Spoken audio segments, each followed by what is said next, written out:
A menudo, no valoramos nuestro cuerpo lo suficiente, pero bajo presión, nuestro cuerpo puede demostrarnos cuán extraordinario es. Esta máquina compleja es el resultado de millones de años de evolución. Es tan intrincada que muchas de las cosas que suceden en nuestro interior aún nos desconciertan. Un mundo oculto que ahora podemos explorar en 3 dimensiones como nunca antes. Sobre nuestra columna cabalga 1,5 kilos de tejido que controla todo lo que hacemos. Nuestro cerebro funciona más rápido que cualquier computadora, ya que procesa 100 billones de instrucciones por segundo. Pero para salvarnos la vida, puede hacer que el tiempo pase más lento, indicarnos qué comer, hasta decirnos cuándo empezar a comernos a nosotros mismos y mientras dormimos, liberar un inmenso poder. El cerebro nos controla los músculos y nos dirige la vida cuando estamos al límite.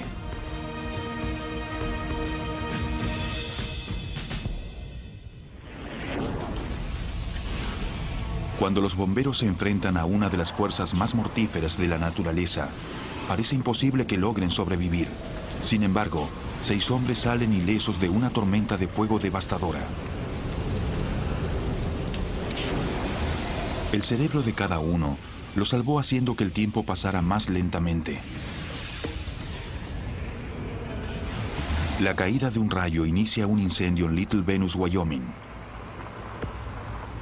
Ryan Jordan lidera un equipo en una misión de rutina para asegurarse de que el fuego se consuma y se apague. En unas 2 horas. Cambio. Pero el fuego no se atenúa. Los vientos cambian de dirección y reavivan las llamas que caen sobre Ryan y su equipo. Habíamos caminado unos 3 kilómetros por el camino. Teníamos mala señal en las comunicaciones por radio. El viento aumentaba y el fuego cambió su comportamiento y empezó a quemar todo cañón abajo. Los bomberos presintieron el comienzo de una pesadilla. Repito, es una advertencia. El viento cambió de dirección. Creemos que se dirige al sudoeste. Es posible que esté yendo hacia ustedes y muy rápido. Es mejor que salgan de allí. Cuando Ryan escucha el aviso, su cerebro toma el mando. En lo profundo del cerebro, 2 zonas de unos 3 centímetros de ancho cada una forman el centro de control. Este controla nuestra respuesta de lucha-huida, determinada por la evolución. Bien, vamos. Nos lleva a actuar sin pensar. ¡Vamos, muchachos!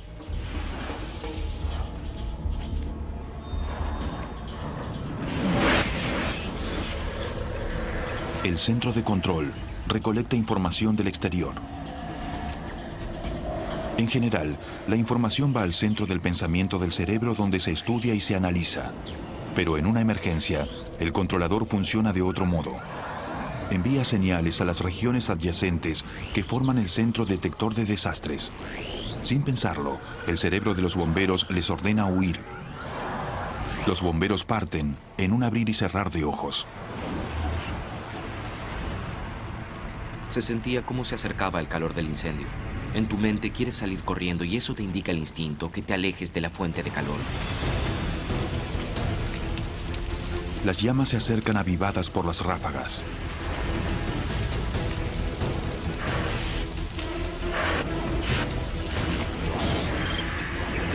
En el cerebro de los bomberos, el centro detector de desastres se pone en marcha de manera automática. Ordena la liberación de un veloz estimulante natural, la adrenalina. ¡Vamos, muchachos! ¡Bien, vamos! ¡Vamos! El corazón les late más rápido. La sangre se redirecciona y pasa de alimentar tareas no esenciales como la digestión a las partes del cuerpo que pueden marcar la diferencia entre la vida y la muerte. La sangre fluye con combustible y oxígeno. En un arrebato de fuerza, los bomberos corren por su vida, pero la tormenta explota más rápido. Sus cuerpos están cerca del colapso. Pero el cerebro les funciona intensamente. Cuando parece que se les acaba el tiempo, el cerebro hace un truco asombroso. Hace parecer que el tiempo pasa más lento, creando momentos preciosos que nos pueden ayudar a escapar. Es un misterio de muchos años.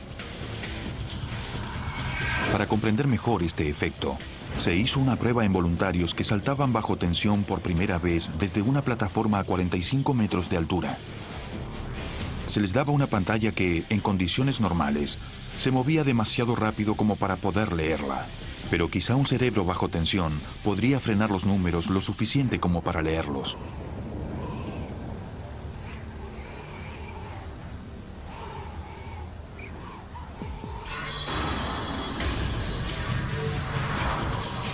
Todos los saltadores sintieron que el descenso duraba el doble del tiempo que duraba en realidad.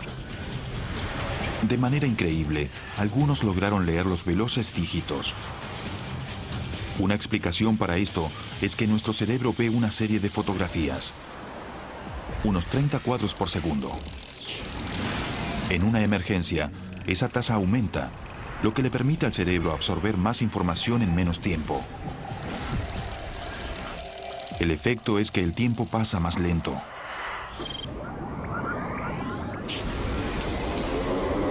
A medida que se acercan las llamas, el cerebro de los bomberos observa a su máxima velocidad.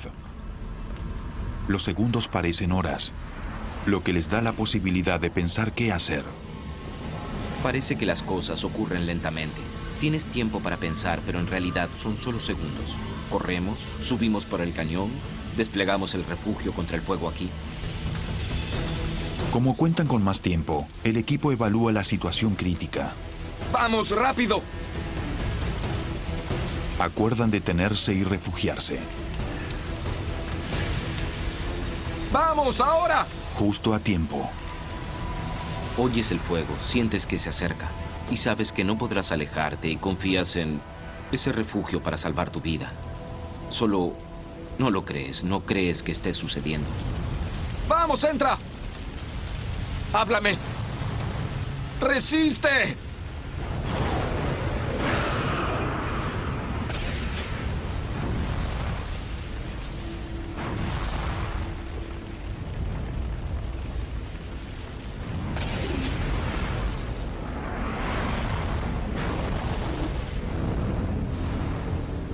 Una vez que pasó el fuego, algunos estaban muy animados y motivados por la situación. Y otros estaban callados y conmocionados. No podían creer lo que sucedió. Se preguntaban, ¿cómo diablos ocurrió esto? Estoy saliendo de una situación de la que pensaba que no saldría con vida. Una imagen aérea nos muestra el lugar donde el equipo hizo su última parada. Cada punto marca un refugio de los bomberos. Alrededor, desolación. Esta historia extraordinaria de supervivencia tiene sus bases en el poder del cerebro que todos tenemos. Nuestro cerebro controla cada decisión que tomamos, incluso nuestros gustos de comida. Nuestra pulsión por la comida reside en lo profundo del cerebro. Un bulto de tejido del tamaño de una nuez es el centro del deseo del cerebro. Recién comenzamos a entender todas sus funciones. Sobre todo, busca alimentarse. Ningún órgano tiene más hambre que el cerebro. Consume casi un quinto de la energía que consumimos, pero el centro del deseo responde a las necesidades de nutrientes de todo el cuerpo, incluyendo vitaminas y otros minerales. Cuando se le acaba algo al cuerpo, el cerebro nos lleva a cubrir lo que falta de maneras asombrosas, como le sucedió al navegante Steve Callahan. El bote de Steve se hundió y lo dejó a la deriva solo. Necesitaba un milagro. Estaba en el medio del océano Atlántico. Sabía que estaba muy lejos de cualquier posibilidad de rescate. Mis posibilidades de sobrevivir eran muy bajas.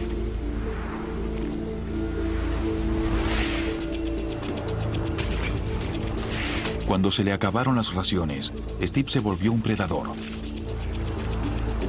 Había muchos peces. No iba a morir de hambre. Pero tenía un gran problema. La carne de pescado es rica en proteínas, pero no tiene las vitaminas y minerales que el cuerpo humano necesita. Con una dieta de solo carne de pescado, el cuerpo de Steve no funcionaría. Se apagaría y moriría. No se da cuenta de que lo que pesca no contiene los nutrientes que él necesita. Los nutrientes están justo en la parte que suele descartar.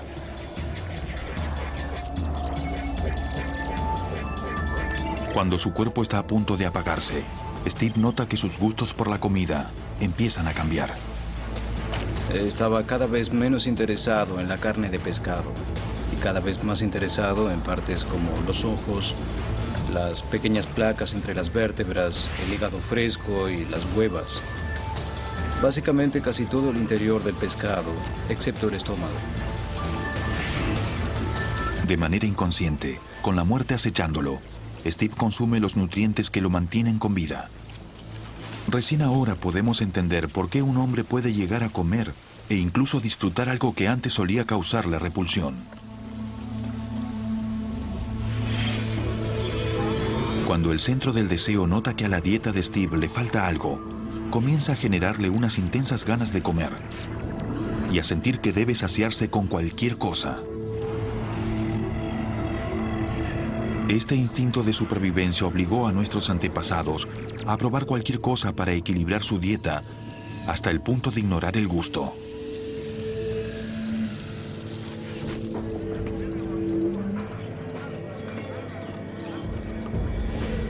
Para evitar que se los coman, los pimientos picantes desarrollaron un sabor que los animales no toleran.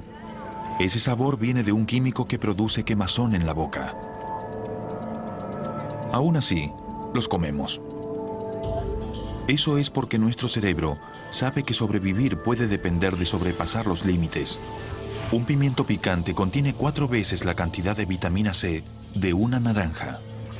Para absorber esa sustancia química esencial, nuestro cerebro aprendió a superar esa molestia. Comer pimientos bombardea al cerebro con señales de dolor.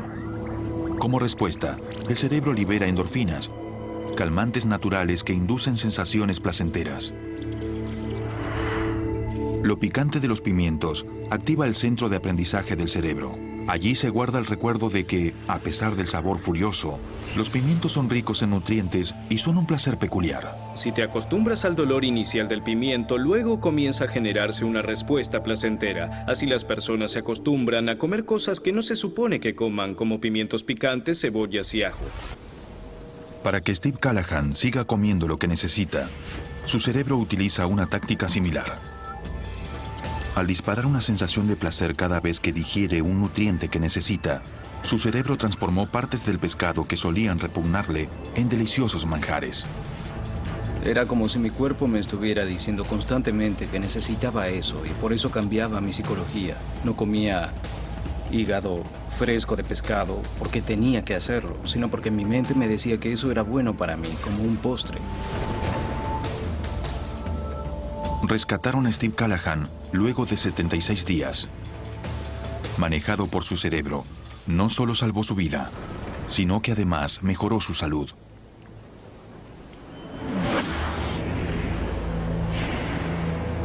El poder del cerebro sobre la dieta es crucial para nuestra supervivencia. Es tan poderoso que los científicos lo probaron contra una de las pulsiones humanas más fuertes. Colocaron electrodos en voluntarios humanos para registrar la actividad cerebral.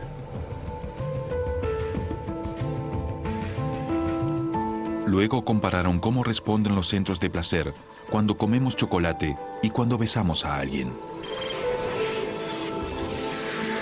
No es sorpresa que cuando una pareja se besa, el centro de placer reaccione en ambos.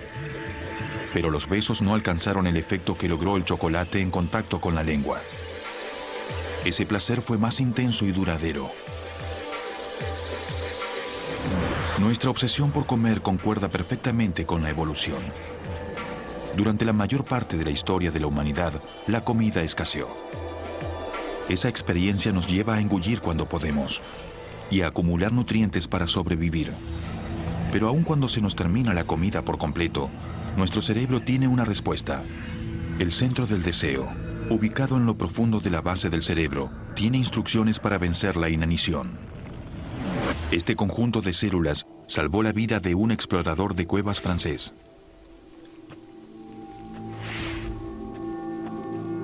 Lo que era un día de aventuras subterráneas se convirtió en el desafío más grande de su vida.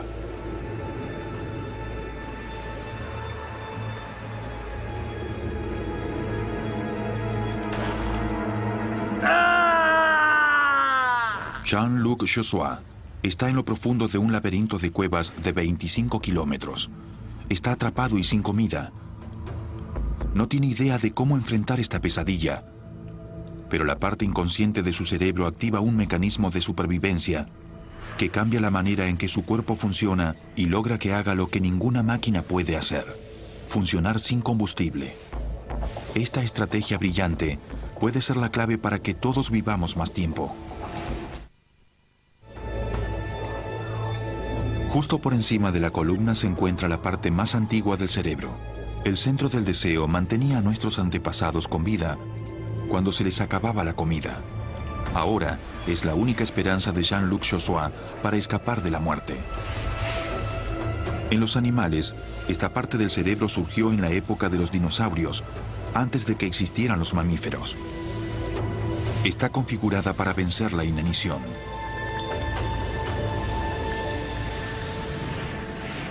Hace 3 días que Jean-Luc está atrapado bajo tierra. No tiene ni un bocadillo para comer. Él no lo sabe, pero su cerebro está cambiando la manera de funcionar de su cuerpo y su comportamiento. En el cerebro hay centros que regulan el comportamiento al alimentarse y el hambre. Están en distintas partes de la región central del cerebro, denominada hipotálamo. Y esa zona del cerebro es la que nos indica que busquemos comida, que comamos casi cualquier cosa para evitar morir de inanición. Para que Jean-Luc busque comida, primero su cerebro libera una hormona, la orexina. La orexina aparece en pequeñas dosis, pero su efecto es profundo. Esta hormona hace que estemos más alerta y mejoremos la eficiencia muscular, lo cual nos hace mejores cazadores. Hasta mejora nuestra capacidad para resolver problemas. Jean-Luc registra las cuevas durante días. Encuentra agua, pero nada para comer. Comienza a temer lo peor. Aun cuando tenía algo de esperanza, me obsesionaba pensando qué ocurriría durante los últimos días de mi vida, o durante la última hora antes de morir. La gran pregunta era cómo moriría. ¿Moriría de frío o de hambre? Esa era la pregunta que siempre tenía en mi cabeza. ¿Cómo era que iba a morir? Seguro de que era su fin, graba un mensaje. Pero a medida que pierde las esperanzas, el cerebro de Jean-Luc cambia la estrategia para que lo ayude a sobrevivir sin comida. Al tener pocas reservas de combustible, su cuerpo se vuelve más eficiente. Le hace disminuir su ritmo. Ahora, sus músculos usan menos energía, como todos sus órganos internos. Sus células crecen más despacio. Las partes no esenciales como las uñas de manos y pies o el cabello casi no crecen. Jean-Luc entra en un estado de supervivencia que se desarrolló para mantener con vida a los animales hambrientos hasta que pudieran conseguir comida. Esta eficiencia impuesta, que se activa cuando estamos al límite, tendría implicancias mayores. Algunos dicen que podría ayudarnos a vivir más tiempo. En un estudio reciente, los investigadores compararon ratas semihambrientas con ratas alimentadas normalmente. De manera sorprendente, cuanto menos se alimentaban, más tiempo vivían. Algunas hasta duplicaron la expectativa de vida. Basadas en estos datos, algunas personas redujeron su ingesta drásticamente con la esperanza de vivir por más tiempo. El norteamericano adulto promedio consume casi 4.000 calorías diarias. Brian Delaney consume la mitad de eso. Está intentando engañar a su cerebro para que se mantenga en un modo de inanición súper eficiente. Ahora consumo unas 1.950 calorías durante todo el día. A lo mínimo que llegué fue a unas 1.650 calorías diarias. Si la teoría es cierta, esto podría hacer más lento el proceso de envejecimiento. Parece que funciona. Cuando compararon a las personas que disminuyeron la ingesta de calorías diarias con las que no lo hicieron, el corazón de los que estaban a dieta parecía el de una persona más joven. De hecho, el corazón rejuvenece unos 10 a 15 años. Sabemos que la restricción de calorías retrasa el envejecimiento y hasta revierte el proceso en humanos. Reducir la ingesta de calorías diarias puede ayudar a personas como Brian a vivir más tiempo. Un cerebro hambriento mantiene con vida a Jean-Luc Joshua. Pero no come hace 3 semanas. Y eso es mucho más de lo que incluso su metabolismo lento puede soportar. El cerebro de Jean-Luc adopta un último plan desesperado. Le ordena a su cuerpo que comience a comerse a sí mismo. Desde su cerebro, una hormona le envía a su hígado señales que activan la liberación de sustancias químicas. Estas sustancias ya degradaron la grasa corporal.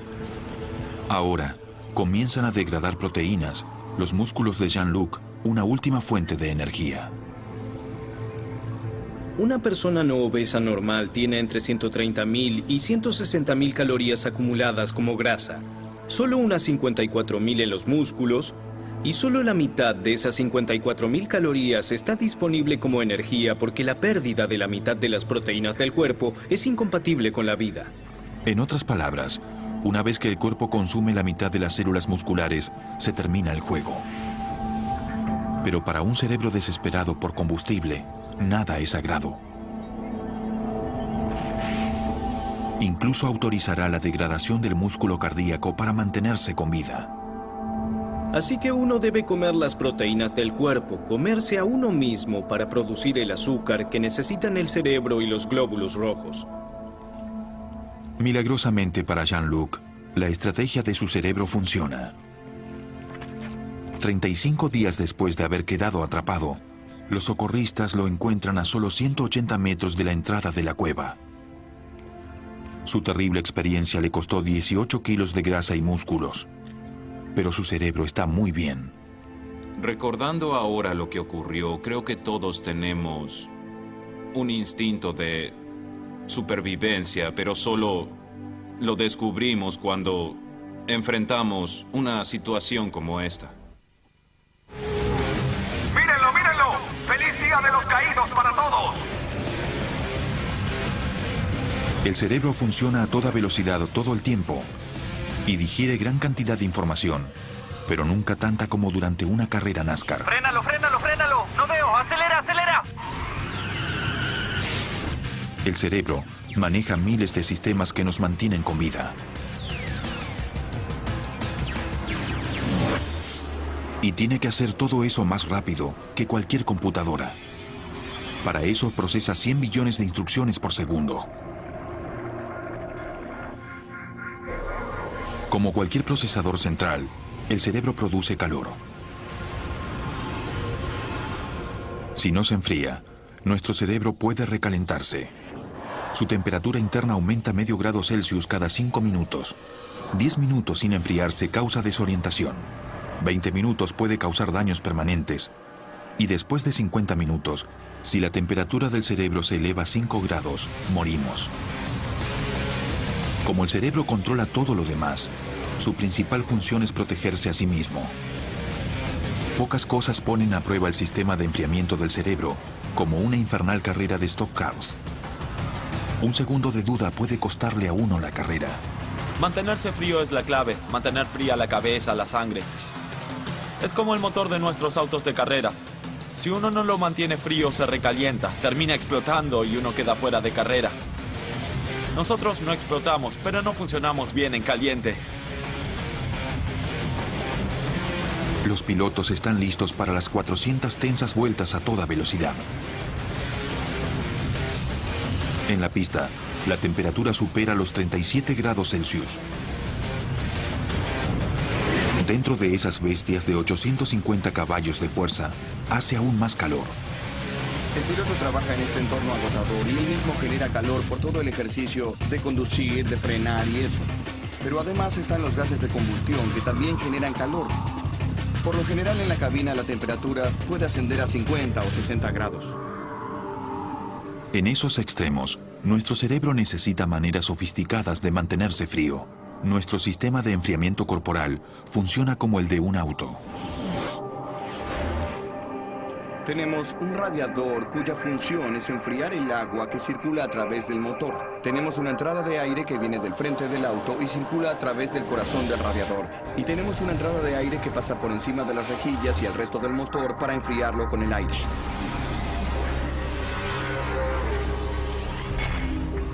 Un auto se enfría a sí mismo con agua. El cerebro utiliza la sangre, que lleva el calor a la superficie de la piel. Cuando el sudor se evapora, la sangre se enfría. La frente y el rostro son los mejores lugares para enfriarse. Tienen muchas glándulas sudoríparas y el aire puede llegar a ellas. Los pilotos de NASCAR reciben aire a través de sus cascos para mejorar el efecto del enfriamiento. El resto del cuerpo es más difícil de enfriar. Si estás conduciendo un auto de carrera, tienes que usar un traje protector que te protegerá si chocas o incluso del fuego. Sudar en esa situación no te ayudará mucho porque el traje absorberá el sudor, la superficie del traje estará húmeda y eso se evaporará. A medida que pasan las vueltas, el sudor satura el traje de los pilotos. Eso evita que el sudor se evapore. Pero aún luego de 210 vueltas, cuando el interior de los autos es un infierno, los pilotos... En la pista de carreras tienes que mantenerte en tu marca. Con un margen de 15 centímetros, siempre te sales en un giro a 300 kilómetros por hora, así que debes concentrarte en mantener tu marca en la pista. Y no puedes hacerlo si estás preocupado por si tienes calor o no.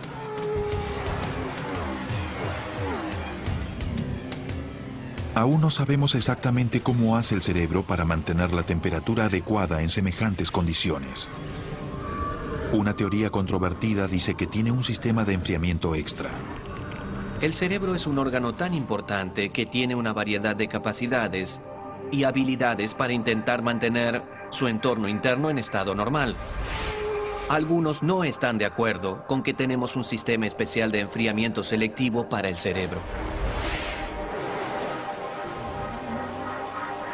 En su camino hacia el corazón, la sangre que se enfría por medio del sudor del rostro y la frente corre cerca de las arterias que alimentan la cabeza. Eso disminuye la temperatura de la sangre destinada al cerebro. Si consideramos que en el cerebro hay más de 15.000 kilómetros de vasos sanguíneos, podríamos explicar cómo el interior se mantiene a una temperatura óptima.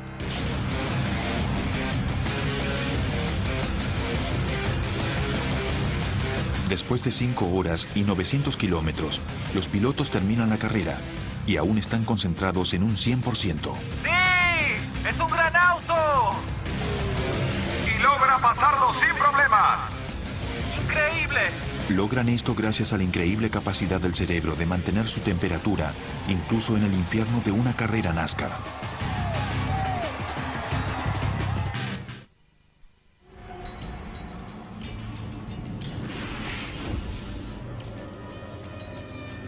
De todo lo que ocurre en el cerebro humano, el misterio más grande se centra en qué sucede mientras dormimos. Una de las sorpresas es que de noche, nuestro cerebro está tan ocupado como de día. La primera tarea del cerebro es hacernos dormir.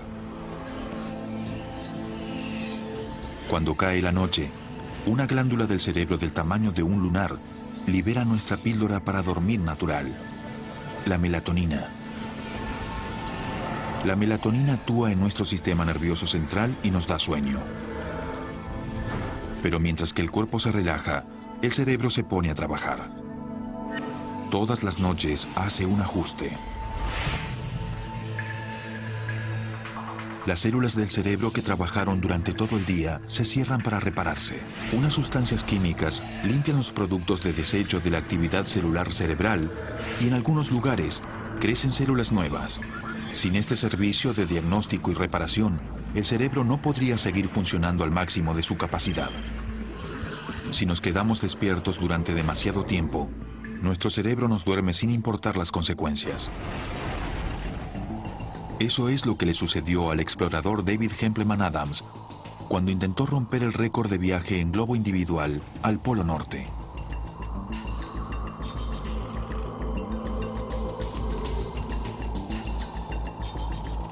David planeaba dormir durante periodos cortos en un viaje de 2.400 kilómetros. Pero no logró respetar el plan. Durante los primeros 2 días tuve todo controlado. Tenía mucha adrenalina.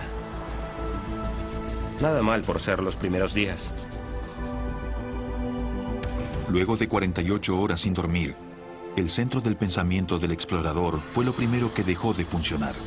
Al segundo o tercer día empecé a cometer errores tontos. David, hay cambio de planes por problemas climáticos. Vamos a cambiar el rumbo. Repito, habrá cambio de rumbo. Bien, ¿cuál es el nuevo rumbo? El nuevo rumbo incluye un giro hacia el oeste que deberás completar lo antes posible. Así que ahora debes tomar nota de las coordenadas. Aguarda, hablas muy rápido. ¿Podrías repetirlo? Cambio. Cuando llamaba al centro de control, ellos me daban el rumbo y yo se los repetía 3 o 4 veces y ellos me decían, no, ¿eres tonto? Dije tal cosa. Uno comienza a notar que empieza a perder rendimiento. Giro hacia el oeste. Ahora David lleva 72 horas sin dejar que el sueño haga sus reparaciones críticas. Presintiendo una crisis, el cerebro inicia el control de daños. Desactiva las zonas que no son clave para las funciones vitales del cuerpo, incluyendo el centro del pensamiento, en el que se basa la lógica. Pronto David comienza a imaginar cosas. Cuando estás muy cansado, tiendes a comenzar a hablar solo. Lo peor del cansancio es la desorientación. Tenía un pequeño pato de goma y empecé a hablarle. Uno comienza a hablar con cualquier cosa. Di hola. Hola. Pasaron 88 horas y David continúa despierto. Para evitar un daño permanente, su cerebro se desconecta y David queda desactivado. En casos extremos, cuando uno no duerme lo suficiente, el cerebro lo duerme a uno. E incluso si la vida está en peligro, si uno no durmió y el cerebro necesita dormir, este lo dormirá. El globo comienza a perder altura. Aunque está dormido, David no está indefenso.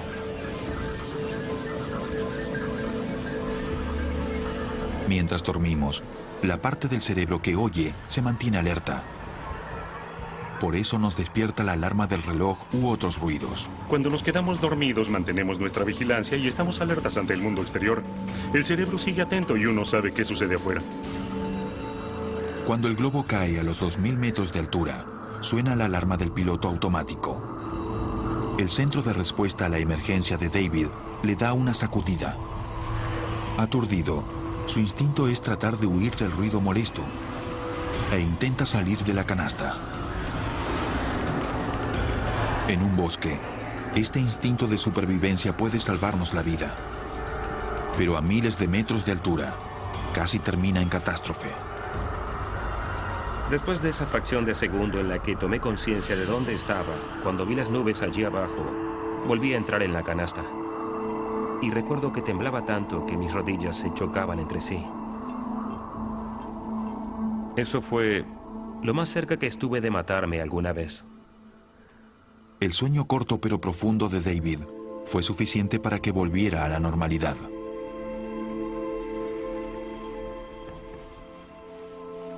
Logró completar su récord de vuelo. Me alegro de que esté aquí.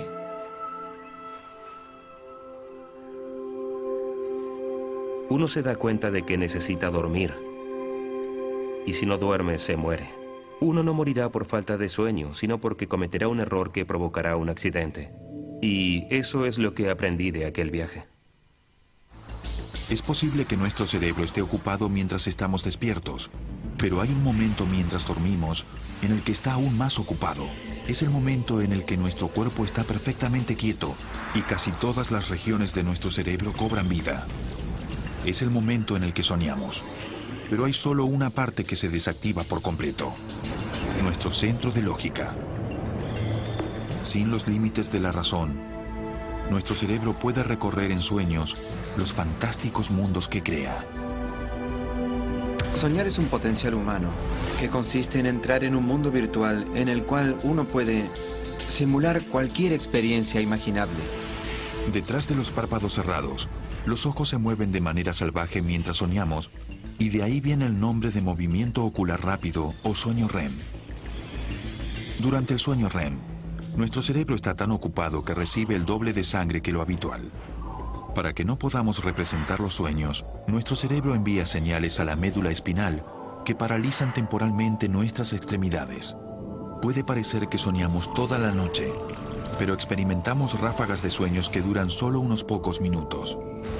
Sin embargo, en toda nuestra vida, pasaremos 6 años soñando. Los sueños hacen más que entretener a nuestro cerebro. Son parte de la tarea de almacenar los recuerdos.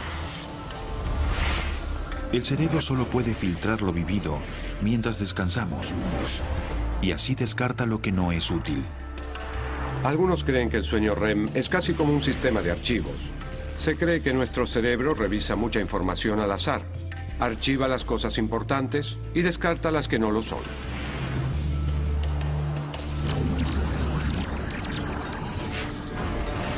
Lo que sucede mientras estamos despiertos se acumula en una memoria temporal. Al soñar, descartamos los datos impertinentes y guardamos la información útil en un archivo permanente. Cuando nos vamos a dormir por la noche, especialmente durante el sueño REM, nuestros recuerdos se consolidan. Es entonces cuando más cosas aprendemos. Si uno estudia y luego duerme, le irá mejor en el examen del día siguiente. Contrario a lo que cree la mayoría, que prefiere pasar la noche en vela estudiando, dormir es crítico para la memoria y el aprendizaje. Pero el sistema de clasificación puede resultar extraño. Sin ninguna lógica que imponga orden, los pensamientos pueden colisionar, liberando la creatividad y generando nuevas ideas. Esto puede explicar cómo funcionan algunas de las grandes mentes.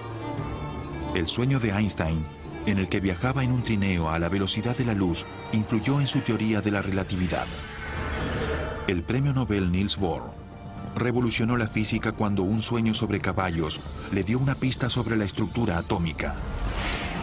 Y el artista Salvador Dalí describió su obra surrealista como fotografías de sueños pintadas a mano. Soñar rinde, incluso a los técnicos espaciales. Mientras soñaba, el diseñador de la NASA, Bruce Dahmer, resolvió un problema que lo mantuvo preocupado durante meses: cómo construir una base en la Luna que sea permanente. Había muchas cosas. Cómo proteger a los astronautas de la radiación. Cómo hacer para que utilizaran recursos locales, cómo obtener oxígeno del material de la superficie lunar. Así que básicamente absorbí todo eso durante meses. Y luego una noche dije conscientemente, bien, ya tienes todo, hazlo. Ahora enciende el procesador de sueños y hagamos algo. Esa noche, con su cerebro libre, Bruce encontró su respuesta. Robots, a bordo de una nave espacial, podían aterrizar en la Luna y construir la base, incluso antes de que partieran los astronautas. Cuando despertó, comenzó a armar el proyecto y a la gente de la NASA le gustó la idea. Empleados civiles de la NASA escribieron informes sobre lo innovador que fue el trabajo y lo avanzada que fue la idea. Todo gracias al mundo sin restricciones de los sueños.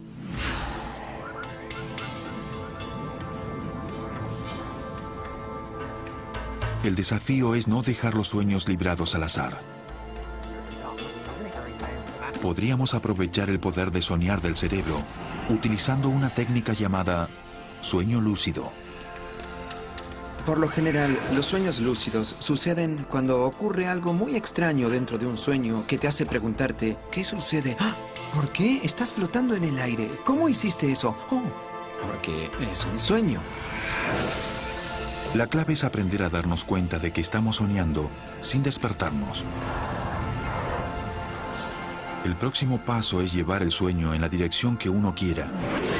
Para ayudar a lograr eso, Stephen LaVergue creó una ingeniosa máscara. Por dentro, unos sensores detectan los movimientos oculares rápidos. La máscara enciende una luz suficientemente brillante como para atravesar los párpados, pero no tanto como para despertarlo. Es una señal amable de que uno sueña. Con práctica, uno puede tomar las riendas de su cerebro en sueños y guiar su mente por territorios desconocidos. Este tipo de sueño se puede usar para muchas cosas. Por ejemplo, si eres un artista y quieres una nueva idea para tus pinturas, entras a una habitación pensando que allí habrá una nueva pintura en la pared y quién sabe, tal vez te encuentres con una. Controlar los sueños puede ser nuestra única posibilidad de participar en algo que suele estar fuera de nuestro control: nuestro cerebro. No hay órgano más complejo o misterioso que el cerebro humano. Dirige nuestra vida consciente e inconsciente y suele llevarnos hacia donde Él quiere. Un universo de 1,5 kilogramos, cuyos misterios recién comienzan a revelarse. Un viaje de exploración científica que podría liberar un potencial que aún no conocemos y llevar nuestro cuerpo hasta nuevos límites.